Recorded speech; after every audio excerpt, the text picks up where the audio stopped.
Bucs fans have something to be excited about for the first time in 2 decades. The team currently sits just 1 game back in the NL Central. For a proud city once rich in baseball tradition, it's been a long time coming.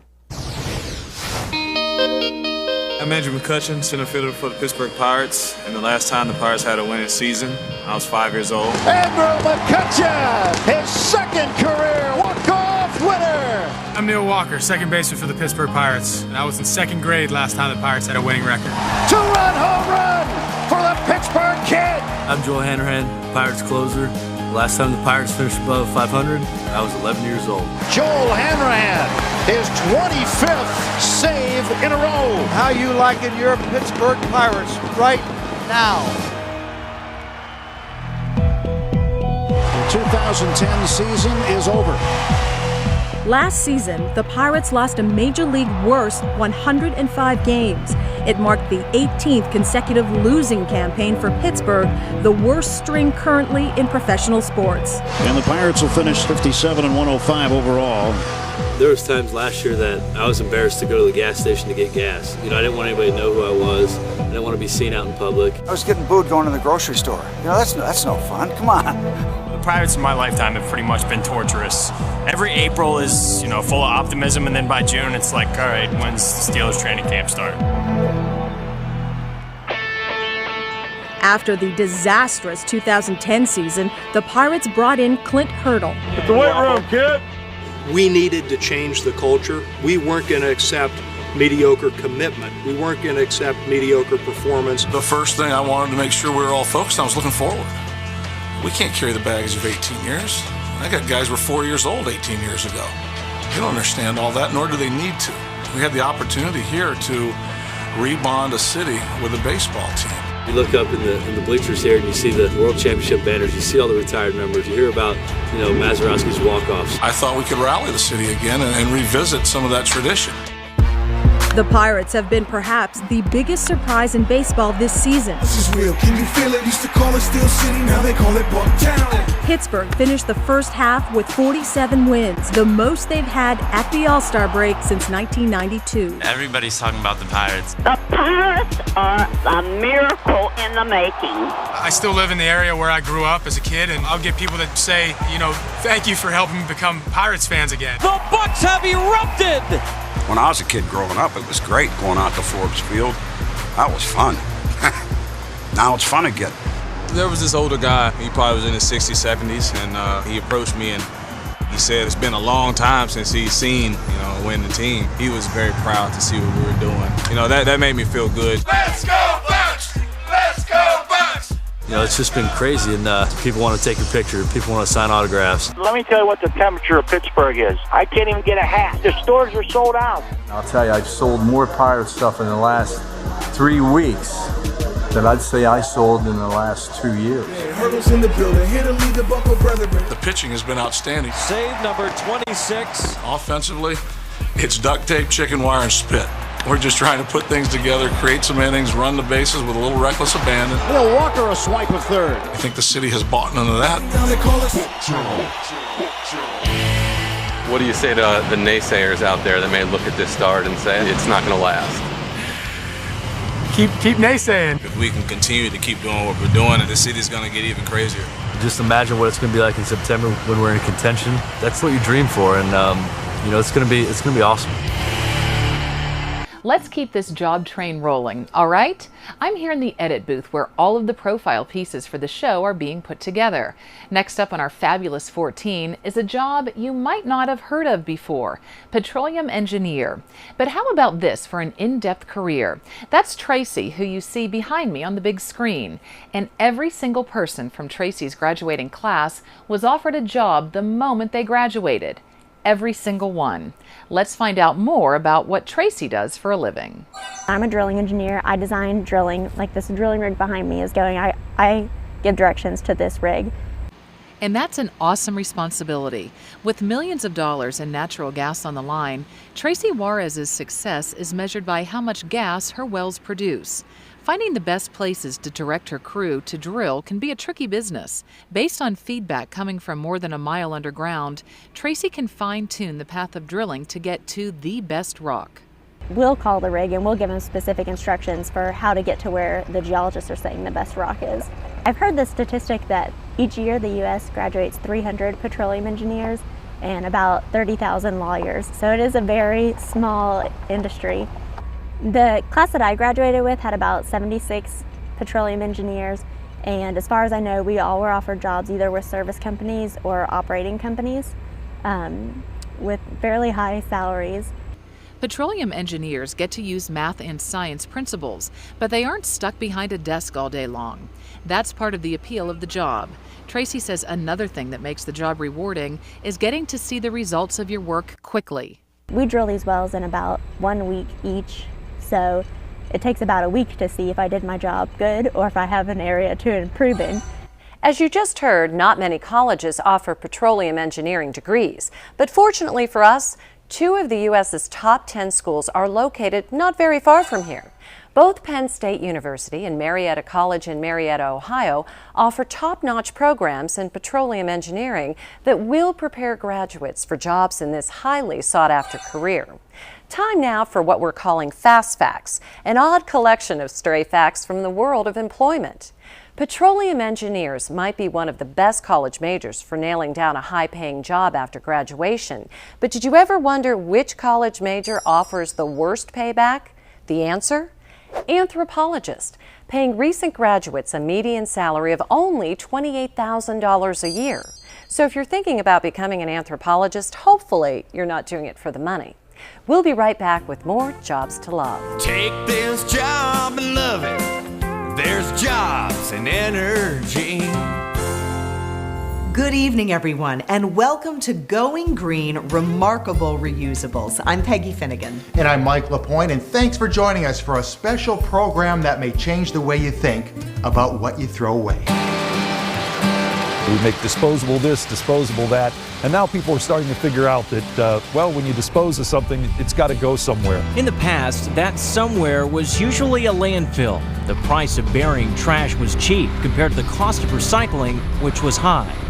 Today's markets have totally changed. There are great markets out there for these materials, and they have a value so that the economics are there for recycling now. It's now been 20 years since Pennsylvania enacted a law that made recycling mandatory in any community with a population of more than 5,000. So how far have we really come? Just how much recyclable material are we keeping out of these landfills? And what's happening to the mountains of glass, aluminum, and tin that we used to bury here? So it keeps getting reborn. This product gets reborn versus 20 years ago where a good percentage of this ended up in a landfill. This is Pittsburgh Recycling Services, one of the largest private recycling centers in the Pittsburgh area. Here, a tag team of workers and machines sort, separate, and bundle 250 tons of recyclable products 5 days a week. Plastic bottles, jugs, and cardboard, along with tin and aluminum cans and tons of old newspaper, are crushed, shredded, packed, and hauled by truck and rail to be recycled and remade into new consumer products. I think it's endless. I think the more the population gets more dense, there's more people, there's more buildings, there's just more growth. It generates a lot of waste, unfortunately, but this waste is recycled. Across Pennsylvania, the DEP says we're now recycling 35% of our waste compared to less than 5% 20 years ago. We saved over 8.2 million trees just by recycling the paper in 1 year in Pennsylvania alone. Recycling has created 81,000 green-collar jobs across the state, and it's generated $300 million in state taxes. That's great for the economy, says Pennsylvania's governor, and great for the environment. But Ed Rendell says we can still do better. As governor, I get a ton of complaints about everything, under the sun. Some things that I have some impact on, others that I have no impact on. But one of the constant complaints I get is anytime anybody's suggesting citing a new landfill. Now, the best way to make sure we don't have additional landfills in Pennsylvania is for people to recycle. If you look around Pittsburgh and western Pennsylvania today, you can find more recycling drop-off stations. I do this on my way to work. This is a great place to drop off stuff. And you can find programs that recycle everything from building materials at places like Construction Junction to innovative programs at places like the Pittsburgh Zoo. Here, everything from organic animal waste to biodegradable utensils and plates is hauled out, ground up, and composted by a private company, then brought back to the zoo where it's used as fertilizer. It's made a huge difference, and it then almost eliminates our need to use chemical fertilizers on the property. What we're seeing in the Pittsburgh area is a lot of people who are taking waste and finding very innovative ways to reuse them that may be jewelry, high-tech art, and other types of reuse in other niche businesses. And again, these aren't things that may be a venture-backed type business that will end up being $50 or $100 million revenue companies, but very good, attractive lifestyle businesses for people in the region. Even landfills, seen for decades as dumping grounds, are recycling too, turning trash into energy. From the waste that is here, we're able to heat 5,000 homes locally by the gas that's recovered and generated into either electricity or to heating those homes. Reduce, reuse, and recycle. 3 words put into practice in Pennsylvania today in new places and ways that might surprise you. You know, recycling doesn't have to be hard for the average consumer in the kitchen. Here's an idea. When you decide to remodel or build a brand new kitchen, ask a designer to show you cabinets that can make recycling easy. Check out this new design. The homeowners had separate areas for recyclable materials built right into their cabinets. This way you can pre-sort and it's all tucked away until you're ready for curbside pickup. Speaking of pickup, when was the last time you picked up a new cell phone and tossed out your old one? Did you know the average person gets a new cell phone every 11 months? According to some estimates, there are more than 130 million cell phones going into landfills or drawers every year. It's all part of a growing problem called electronic waste or e-waste. We'll show you some creative solutions to a growing waste problem when Going Green, Remarkable Reusables returns.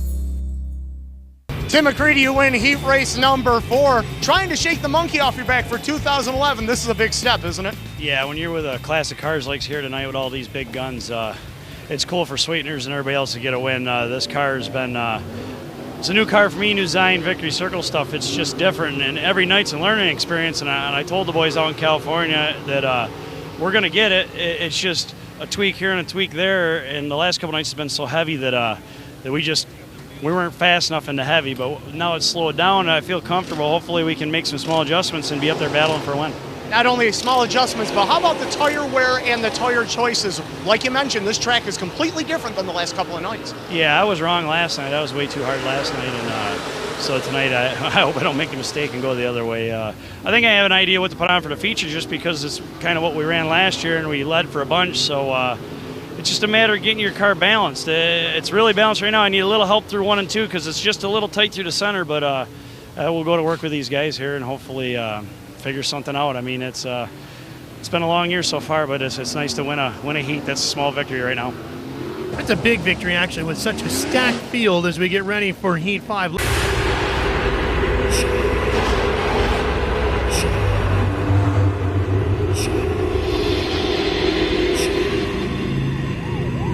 In West Virginia, inmates in an overcrowded prison built in the last century is 120 years old, overcrowded, and has more than once been the site worried about the possibility of and they put them in a big cell down there, and they started killing them. The walls was a world inside of a world. About 8 or 10 of them break. And we had to go in there and hunt for bodies. Still hot. They're still Can anybody hear me? Can you guys hear me? Get out of there, okay, bro? You Tell me where I'm going. You just make it through that hall. You just book it. You just get the hell out of there as fast as you can. Get out of there.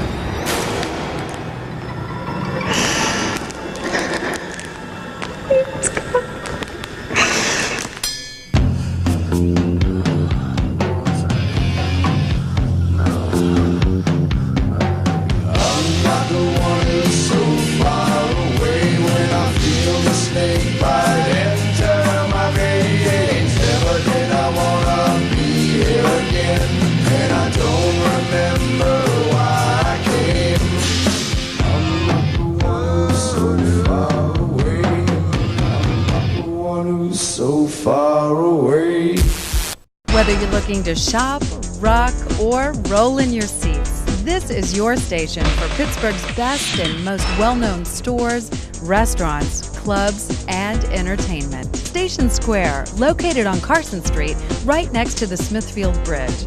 Visit stationsquare.com for more information.